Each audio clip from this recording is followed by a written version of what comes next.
Life process chapter के 20 most repeated question जो हर साल हाफ ईयरली और बोर्ड एग्जाम में पूछे जाते हैं। एंड बिलीव मी गाइस, आपके हाफ ईयरली एग्जाम में भी इन्हीं में से कोई ना क्वेश्चन जरूर आएगा और ज्यादातर क्वेश्चन इसी में से पूछे जाएंगे और आपका कंप्लीट चैप्टर का रिवीजन भी इनसे हो जाएगा क्योंकि इसमें रिवीजन नोट्स भी हैं कंप्लीट। ठीक है, तो देखो और क्वेश्चन क्या क्या है। पहला क्वेश्चन आपका ये है, इसमें ना red blood cells, white blood cells और ब्लड प्लेटलेट्स के ना फंक्शंस पूछ लेते हैं। तो ये आपको इनके फंक्शंस लिखने हैं। ठीक है, ये आपका 3 मार्क्स का क्वेश्चन में आ सकता है, इसलिए आप इसको अच्छे से पढ़ लेना।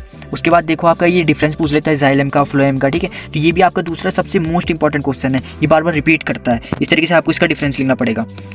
अब ये देखो, इसमें ट्रांसपिरेशन के बारे में पूछ लेता है, उसकी इंपॉर्टेंस पूछ लेता है। ठीक है, तो आपको इस तरीके से इसको एक्सप्लेन करके लिखना पड़ेगा। ये तो और ये भी 3 मार्क्स में ही आता है ज़्यादातर।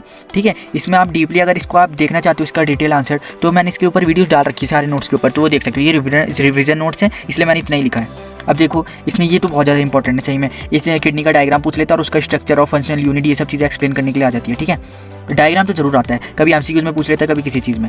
तो देखो ये है, ठीक है, explain how urine is filtered and formed inside a nephron. Nephron के जो है इसमें आता है, यूरिन को फिल्टर कैसे करा जाता है, कैसे होती है यूरिन फिल्टर, ये सब चीज़ें पूछ लेता है क्वेश्चन में। ये भी बहुत इंपॉर्टेंट था। ठीक है, उसके अलावा एक्सक्रीटरी वेट्स के ऊपर पूछ लेता है। ठीक है, ये ज़्यादातर 2 मार्क्स 1 मार्क्स में ही आता है। ठीक है, और ये देखो आपका ये अलग से ये वाला क्वेश्चन पूछ लेता है।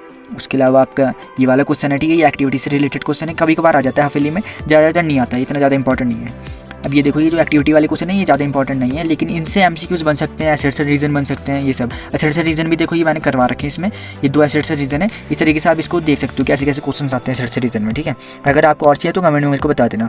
अब ये देखो, इसमें डायग्राम को लेबल करने के लिए आ जाता है। ठीक है, इस तरीके से आपको लेबल करना पड़ेगा। इसके आंसर मैंने डिटेल में अपने नोट्स में डाल रखा है, जो मैंने वीडियो डाल रखी है उसमें देख लेना।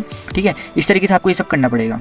उसके अलावा देखो, आपके पास एक क्वेश्चन ये है, इसके आंसर मैंने ये लिख रखा है, फोटोसिंथेसिस की इक्वेशन पूछ ली जाती है और इसके ये 3 स्टेप्स भी से पूछ ले जाते हैं। ठीक है, तो आप इस तरीके से लिख सकते हो, मैंने बहुत अच्छे तरीके से समझा रखे हैं। स्टोमेटा के बारे में पूछ लेते हैं, उसके फंक्शंस के बारे में पूछ लेते हैं। ठीक है, गार्ड सेल्स किसे बोलते हैं, कैसे ओपनिंग एंड क्लोजिंग होती है, ठीक है, स्टोमेटा में कैसे हेल्प करते हैं, ये सब चीज़ें इसमें पूछ ली जाती हैं इस क्वेश्चन में। ठीक है, इसका आंसर आप इस तरीके से लिख सकते हो, बहुत अच्छी तरीके से समझा रखा है मैकेनिज्म के साथ पूरा। ठीक है, ये थर्ड क्वेश्चन है, ये तो बहुत ज़्यादा बार पूछा जाता है। होलोजोइक न्यूट्रिशन में अमीबिया जो होता है ना, वो होलोजोइक न्यूट्रिशन करता है, उसके 5 स्टेप्स क्या क्या होते हैं। ठीक है, तो ये आपके 5 स्टेप्स हैं, ये ऐसे न्यूट्रिशन में हेल्प करता है। ठीक है, अमीबिया में।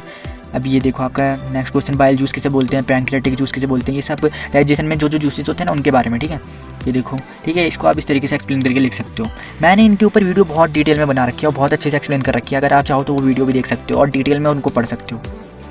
और ये स्मॉल इंटेस्टाइन के बारे में, ठीक है, ये देखो सिग्निफिकेंस ऑफ विली किसे बोला जाता है, ये सब क्वेश्चंस आते हैं। ठीक है, ये टोटल 20 मोस्ट रिपीटेड क्वेश्चंस हैं। ये एरोबिक एनारोबिक रेस्पिरेशन के बारे में, ठीक है, इस तरीके से इनके बारे में भी पूछ लिया जाता है, इनका डिफरेंस क्या क्या होता है। ठीक है, तो ये क्वेश्चंस इनमें से ही आते हैं ज़्यादातर क्वेश्चन। ठीक है, ये 20 क्वेश्चंस में ना पूरा का पूरा चैप्टर मैंने कंप्लीट कर दिया, इससे आप आराम से रिवीजन भी कर सकते हो और इसमें से सारे के सारे क्वेश्चंस भी कर सकते हो। ठीक है, आपको इधर उधर से और क्वेश्चंस करने की ज़रूरत भी नहीं पड़ेगी। ज़्यादातर क्वेश्चन सारे के सारे क्वेश्चन ऑलमोस्ट इसी में से आते हैं, 20 क्वेश्चन से पूरा चैप्टर कवर हो चुका है। ठीक है, बस आप थोड़ा इनको डिटेल में पढ़ सकते हो, 5 मार्क्स के लिए, 10 मार्क्स के लिए, इस तरीके से। और ये देखो, ब्रीथिंग के लिए ये सब होता है।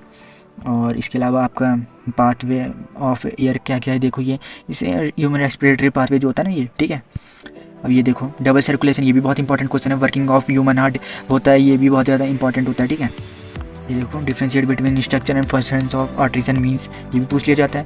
बहुत डिटेल में बता रखी है मैंने और वीडियोस में भी, इसमें तो फिर भी रिवीजन नोट्स है ना, और ये क्वेश्चंस के बारे में बता रहा था मैं आपको, इसलिए इसमें थोड़ा कम ही बता रखा है। तो ये आपके 20 मोस्ट रिपीटेड क्वेश्चंस कंप्लीट हो चुके हैं। आई होप आपको ये सब अच्छे लगे होंगे। अगर आपको इनकी पूरी PDF चाहिए तो आपको मेरे टेलीग्राम में मिल जाएगी। अगर आपको और किसी चैप्टर के भी नोट्स चाहिए या फिर क्वेश्चन चाहिए तो आप मेरे को कमेंट में बता देना, मैं आपको सब चीज़ें प्रोवाइड करा दूँगा, फ्री रिसोर्सेज प्रोवाइड कराऊँगा। आज के लिए इतना ही, मिलते हैं नेक्स्ट वीडियो में। Thank you.